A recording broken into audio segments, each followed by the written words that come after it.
আসসালামু আলাইকুম। প্রতিদিনের মতন ঘুম থেকে উঠে মুরগির খামারে চলে আসলাম। এখন মুরগির খামারের পর্দাগুলো তুলে দিব।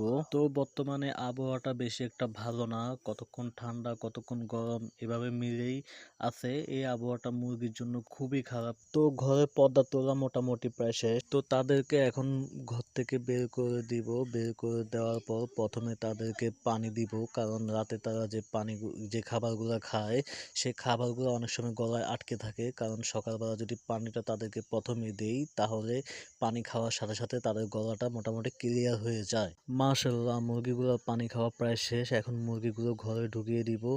ঘরে ঢোকার পরে আমি কাজের জন্য প্রস্তুতি নিয়ে কাজে বের হয়ে যাব। ফার্মের কাজ শেষ করে চলে যাচ্ছি কাজে।